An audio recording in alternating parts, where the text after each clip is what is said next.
Boa tarde, seja bem-vindo a mais um especial Covid-19. Nas últimas 24 horas não foram detectados casos positivos nos Açores. Os dois laboratórios de referência realizaram 470 análises. A região continua com 66 casos ativos, 50 em São Miguel, 5 no Pico e no Faial e 2 na Terceira, na Graciosa e em São Jorge. Desde o início do surto, verificaram-se 64 recuperações e 14 óbitos. Seguimos para o Solar dos Remédios, em Angra do Heroísmo. Boa tarde, Nuno Neves. Vamos a mais uma conferência de imprensa da Autoridade de Saúde para fazer o ponto de situação nos Açores.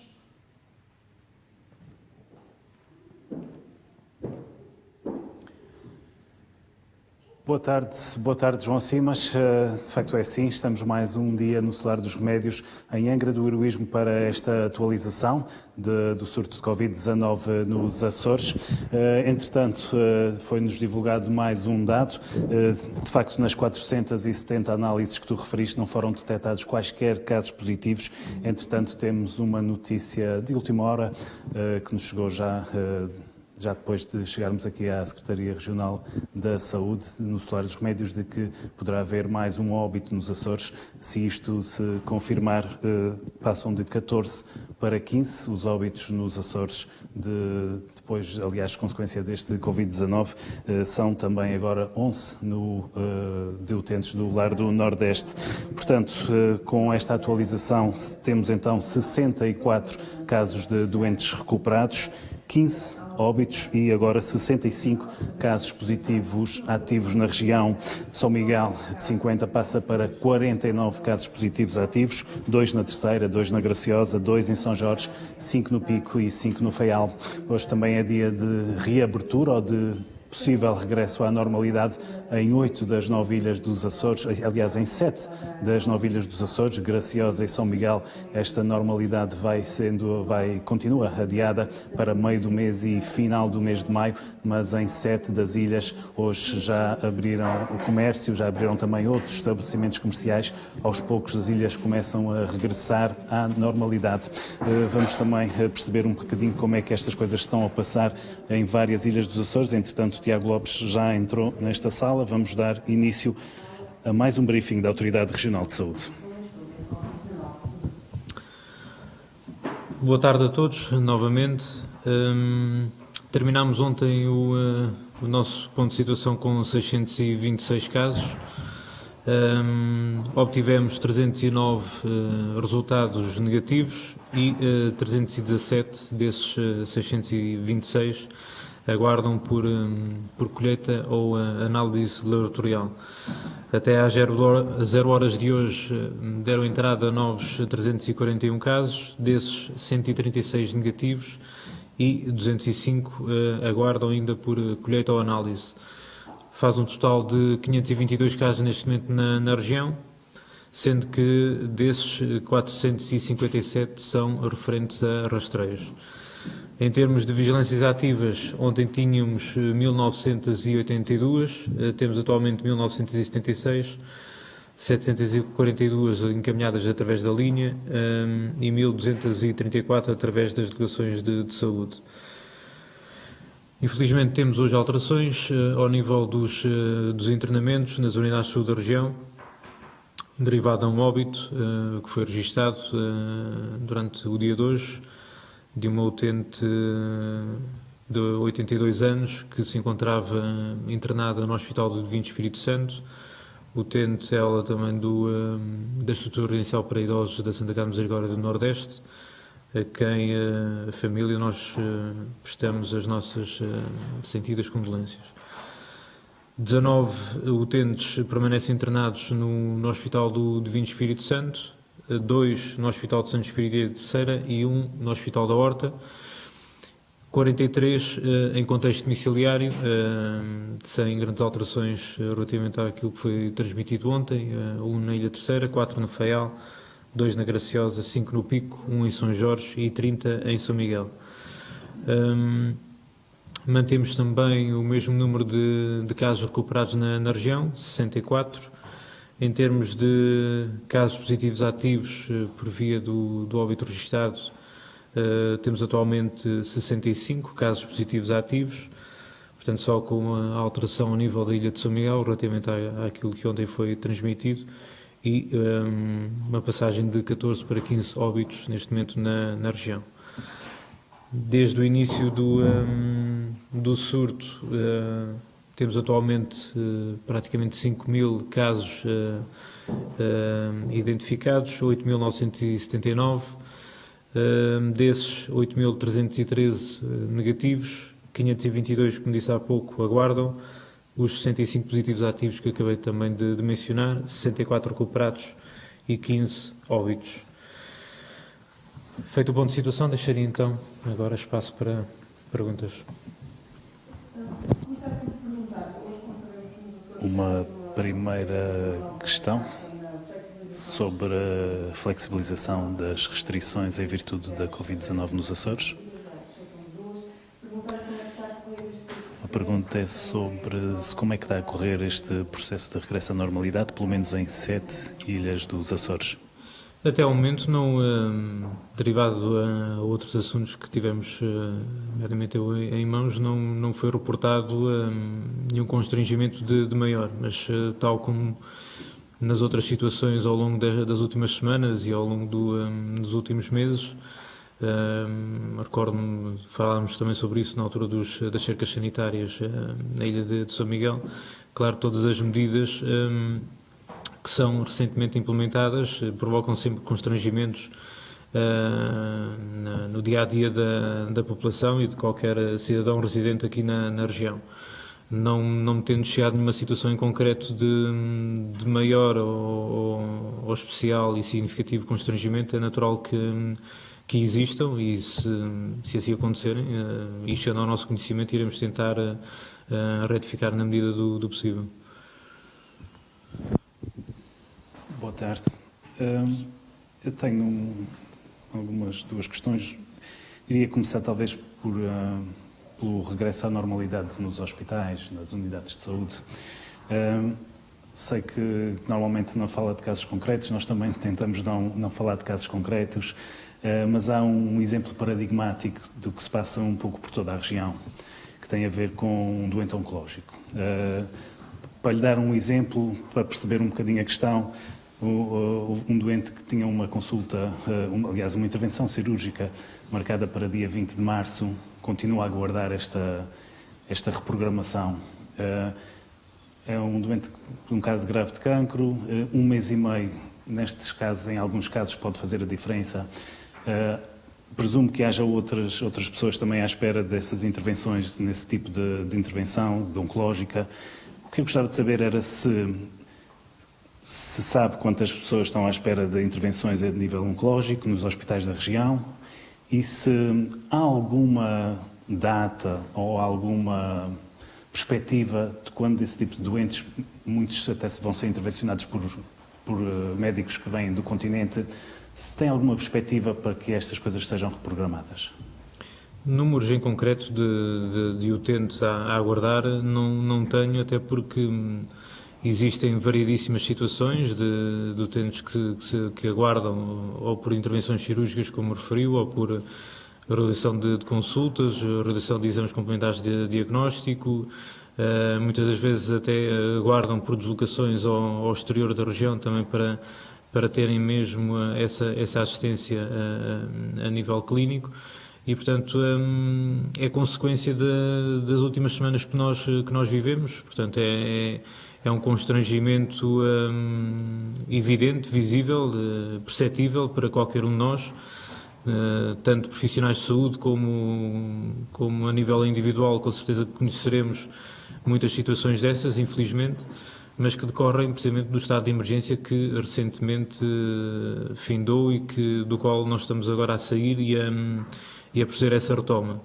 E no âmbito dessa retoma, como também já tive a oportunidade de referir, as unidades de saúde em articulação com a tutela estão a fazer esse levantamento de todas as situações pendentes ao longo das últimas semanas, fazer a devida priorização e, portanto, dentro desse levantamento e dessa priorização não consigo apontar com datas em concreto para o início de determinadas atividades ou determinadas intervenções, sejam elas cirúrgicas, sejam elas ao nível de consultas ou de exames complementares de diagnóstico.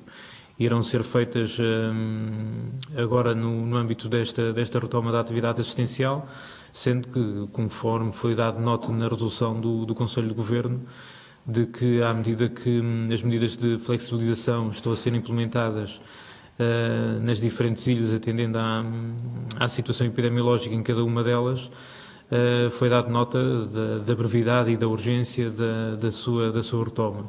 E é esse trabalho que está a ser feito, nomeadamente em articulação com o Sr. Secretário-Geral da Saúde, para fazer essa planificação dessa retoma da atividade assistencial, por forma a recuperarmos os constrangimentos que todos nós vivenciámos ao longo das últimas semanas por via do estado de emergência que foi decretado. E, portanto, é uma situação que esperamos todos nós que seja resolvida dentro do mais curto espaço de tempo possível. Uma dúvida, o facto do especialista ou do médico vir do continente é obrigado a fazer quarentena ou não? É uma situação que é delicada e que nós temos precisamente estado em articulação com os Conselhos de Administração das Unidades de Saúde. É delicada porque temos que ver caso a caso, depende do profissional de saúde, depende da prioridade ou da necessidade da sua deslocação à região, depende do sítio de onde provém. Como todos sabem, neste momento em território continental ainda vivemos uma fase complicada, teve também reflexo nas próprias unidades de saúde, que também viram a sua atividade condicionada, viram alguns profissionais também eles afetados pela infecção pela Covid-19 e, portanto, temos que ver muito bem, ou na medida do possível, tentar ver muito bem o contexto em que cada uma dessas deslocações se irá realizar aqui na região, por forma a não colocarmos em risco tanto os profissionais que irão trabalhar com esses profissionais de saúde que se irão deslocar, bem como os utentes que irão ser atendidos por esses mesmos profissionais, porque a experiência já nos demonstrou que, de um momento para o outro, uma situação que pode ser pouco significante, pode ter um impacto bastante importante nas unidades de saúde. E, portanto, temos que ver caso a caso, dependendo, como eu disse, da necessidade da deslocação dessas especialidades, da priorização a ser feita no âmbito do planeamento da retoma da atividade assistencial, bem como a proveniência destes profissionais e saber o seu histórico, o seu percurso epidemiológico também ao longo do surto do sítio ou do local de onde eles provêm. Já falamos de deslocações. Ontem, ou pelo menos hoje, eu tive conhecimento disto, dos voos da TAP a 31 de maio. A SATA diz que até 31 de maio os voos estão suspensos, a SATA Air Açores e a SATA da Azores Airlines. Entretanto, tivemos conhecimento de que de 18 a 31 de maio a TAP fez uma espécie de reajustamento daquilo que tinha dito. Há 2 voos para a Terceira, 2 voos para São Miguel. Isto é o que, pelo menos agora, está descrito. Chegou-se a falar de uma abertura total a partir do dia 18 ou do dia 15 de maio dos voos do continente.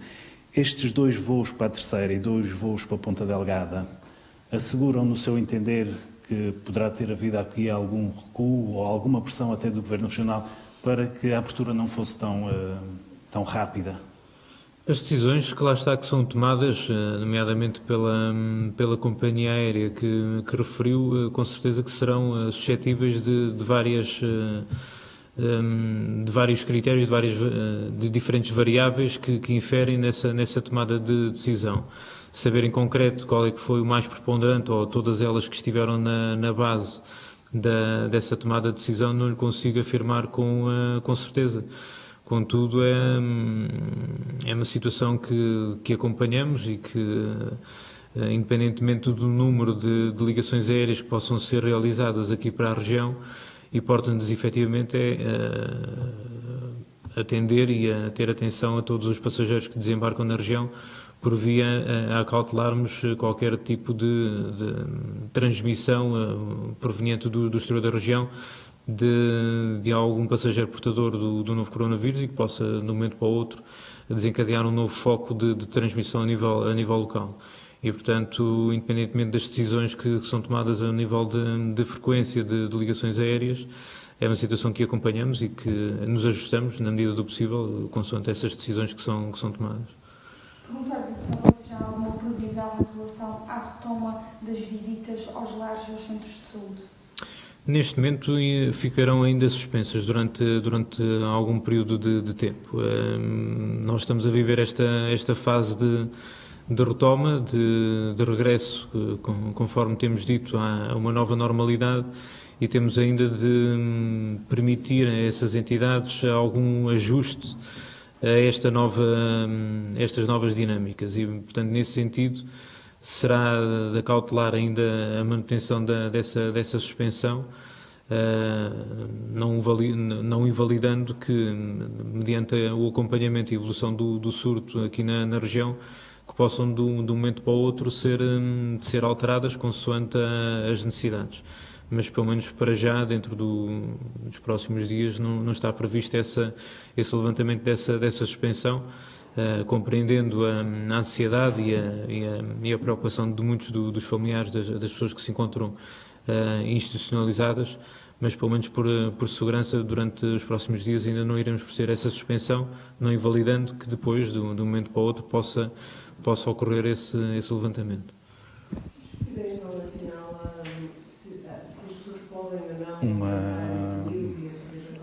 Uma questão sobre ajuntamentos de pessoas, se podem ou não juntar, se as famílias poderão começar a juntar-se. Poderão fazê-los, que lá está, é precisamente toda esta adaptação e este ajuste que nos desafia a todos neste momento, quer as diferentes autoridades de saúde, quer cada um de nós a nível individual, de fazer este acompanhamento e todos nós nos ajustarmos a esta nova normalidade. Nesse sentido, que lá está, que é natural que as pessoas agora retomem o seu convívio ao nível familiar, mas devem atender àquilo que nós temos recomendado e as orientações que temos fornecido para que o evitem, na medida do possível, ainda durante mais algum tempo, e na estrita necessidade de o fazerem, que o façam de forma segura e com todas as medidas que nós temos já transmitido em termos de distanciamento, de lavagem frequente das mãos, de etiqueta respiratória. Portanto, isso já, embora esteja mais que transmitido, a verdade é que muitas das vezes ainda não é aplicado. E é isso que é recomendado dentro do bom senso, que muitas vezes também é difícil de atingir. Portanto, é um regresso que se pede que se faça com a devida ponderação, de maneira a que não deitemos tudo a perder, tudo aquilo que foi feito até o momento. Tenho uma questão concreta.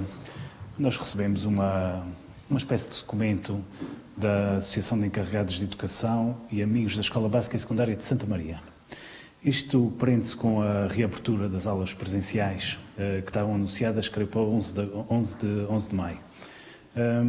Os pais, o documento é extenso, de certa forma revela algum temor sobre a reabertura das aulas.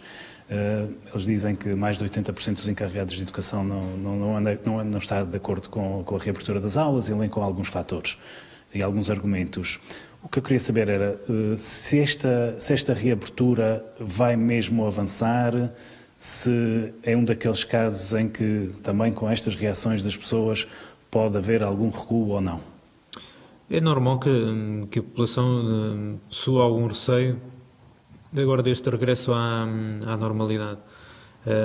É natural que assim aconteça, pese embora estejamos a falar de uma ilha que não registrou qualquer caso positivo e, portanto, mesmo assim, e dada a proximidade e as ligações históricas entre Santa Maria e São Miguel e Santa Maria, a verdade é que, mantendo ao longo de todas estas semanas essas ligações, ainda assim não se registrou qualquer caso positivo em Santa Maria.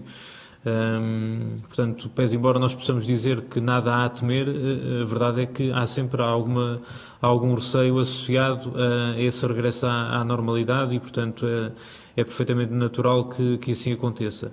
Agora, o que é certo é que estão a ser tomadas todas as providências dentro daquilo que é o conhecimento atual que nós temos da evolução do surto na região, de toda a situação epidemiológica ao nível regional e ao nível local, e portanto nada aponta para que não possa acontecer esse regresso à atividade letiva conforme está previsto. No entanto, tal como já tenho dito em outras ocasiões, temos que ter também essa vigilância e essa monitorização, no sentido de vermos se há alguma alteração da situação epidemiológica a nível regional ou a nível local que possa levar a esse recuo na decisão que foi tomada. Relativamente à exposição, aos motivos que levaram a essa exposição, claro que serão de atender e de avaliar, mas penso que naquilo que diz respeito concretamente, e penso que será isso que maioritariamente possa subjacer ao receio de abertura da atividade letiva, que é a situação epidemiológica. Nesse contexto em concreto, nada aponta para que não possa ocorrer essa reabertura. Questões da Rádio Horizonte. Depois de largas semanas a dizer que não havia nenhuma evidência científica que provasse o benefício do uso de máscara, o que é que mudou para esta se tornar obrigatória? Tem sido aquilo que tenho transmitido ao longo dos últimos dias e das últimas semanas, nomeadamente aquilo que aconteceu nos dias mais recentes e que antecederam a própria publicação da resolução do Conselho de Governo, de que quando começámos a assistir a um pré-reinício da normalidade, de que depressa se passou como se costuma dizer, e desculpa a expressão, do à vontade para à vontadinha, e portanto nesse sentido foi o que eu disse no passado fim de semana. Decidimos fazer essa recomendação para que se tornasse obrigatório o uso de máscara, para que agora nesta fase, que é uma fase diferente da evolução do surto aqui na região, que estamos em recuperação, nós recordar, passámos da fase de contenção alargada, saltámos a fase de mitigação, que nós chegámos a entrar na fase de mitigação, estamos agora na fase de recuperação e, portanto, entrando nesta fase de recuperação, e indo ao encontro daquilo que já tenho transmitido, que é a diferença que eu disse também há poucos dias entre os diferentes tipos de máscara. Estamos a falar de máscaras de uso comunitário, máscaras de uso social, máscaras de tecido reutilizável, e não estamos a falar de máscaras cirúrgicas, portanto a questão aos respiradores e a diferença passa muito por aí. Foi decidido o seu uso obrigatório precisamente para que agora nesta fase de recuperação possamos de alguma forma, como uma medida adicional àquilo que nós já temos transmitido em termos do distanciamento físico, a lavagem das mãos e as regras de etiqueta respiratória, possam ajudar a prolongar, digamos que esta recuperação e esta reentrada na nova normalidade. Outra questão da Rádio Horizonte. Esta foi uma recomendação da Autoridade de Saúde ou uma imposição do Governo Regional? Esta foi uma recomendação da minha parte, ao contrário até do que aconteceu anteriormente, que espero que agora também não digam que há aqui uma desautorização da parte da Autoridade de Saúde relativamente ao Governo Regional, porque fui eu que disse que iria ser introduzido o uso obrigatório da máscara, e portanto foi uma recomendação como as outras relativamente às medidas a aplicar aqui na região, que foi devidamente ponderada e aceite pelo Governo Regional, transformada e publicada em resolução de Conselho de Governo, e portanto tem sido feita assim ao longo das últimas semanas em articulação com todos os intervenientes e responsáveis, e portanto foi uma recomendação da minha parte para que fosse introduzido esse uso obrigatório. Também da Rádio Horizonte, por que razão os desportos individuais de realização no exterior, como a vela, ténis ou o golfe, não podem arrancar nos Açores, enquanto a pesca lúdica desportiva pode?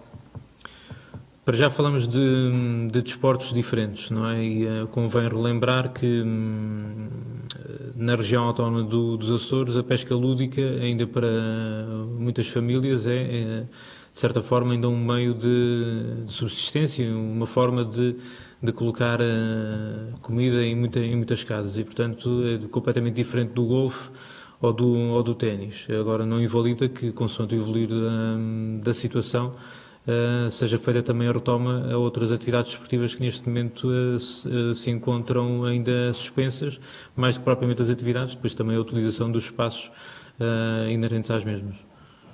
Questões da Antena 9. A renúncia ao mandato da direção clínica do Hospital da Horta em plena pandemia relaciona-se com questões da Covid-19? Essa é uma situação sobre a qual não gostaria também muito de aprofundar. Foi devidamente exposta à Sra. Secretária Regional da Saúde e, portanto, está a gerir essa situação e, portanto, melhor do que eu poderá pronunciar-se relativamente a essa matéria. Também da Antena 9, foram levantadas cercas em São Miguel, no Faial e Pico, duas ilhas que funcionam como uma só, cujo canal é uma autêntica ponte. Porque é que se continua com a exigência de quarentena a quem se desloca entre elas?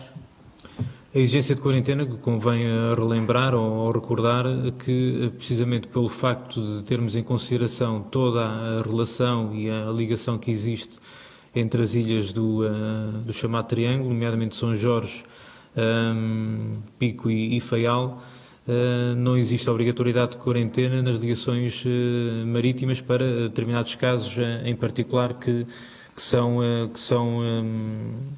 atendidos e que são devidamente excepcionados para essas ligações, nomeadamente todos aqueles que se desloquem em funções laborais e, portanto, nesse sentido foi tido essa situação em consideração e, portanto, a aplicação de quarentenas é para casos muito particulares e não, por exemplo, para aqueles que se desloquem em funções laborais. Portanto, todos aqueles que se desloquem em funções laborais estarão excepcionados desse cumprimento de quarentena e, portanto, por essa via, penso que eliminamos muito do constrangimento existente à aplicação dessas quarentenas.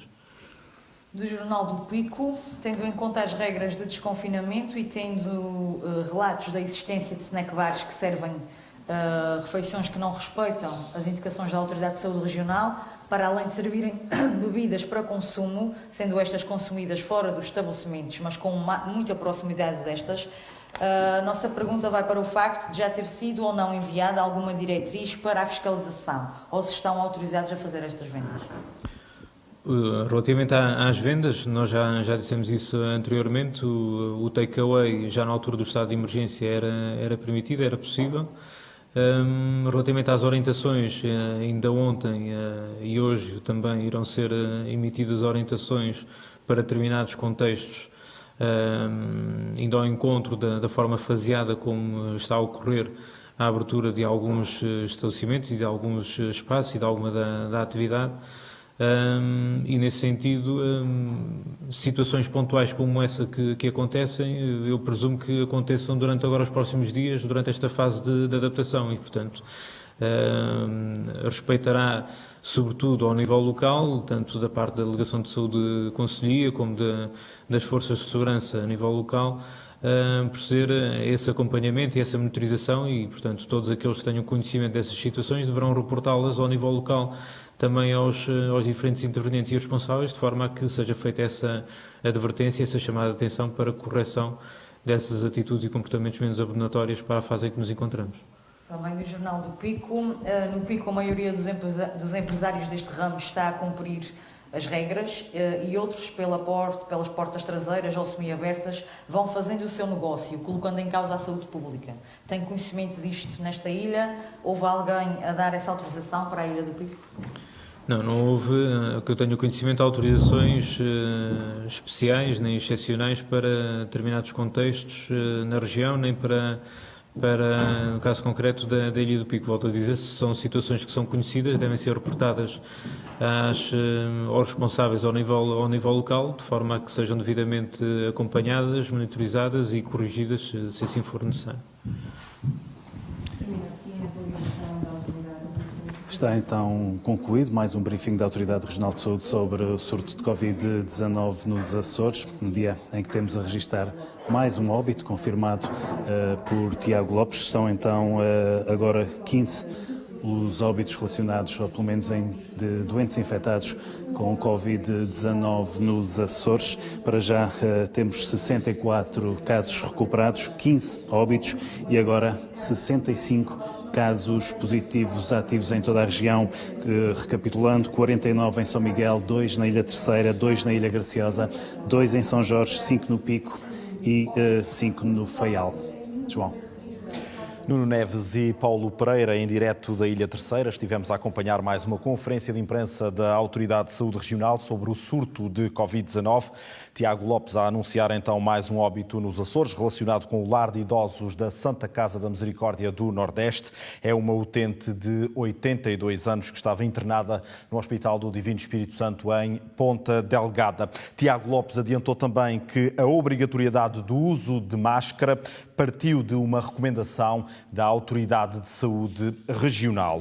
A nível nacional, destaque para a notícia de que o Instituto Nacional de Saúde, Dr. Ricardo Jorge, está a coordenar um estudo para descodificar o genoma do novo coronavírus. Já foram encontradas 150 mutações do vírus desde que saiu da China e chegou a Portugal. Fechamos aqui mais um especial Informação Covid-19. Já a seguir atualizamos as notícias do Atlântico. Boa tarde, continuo com a RTP.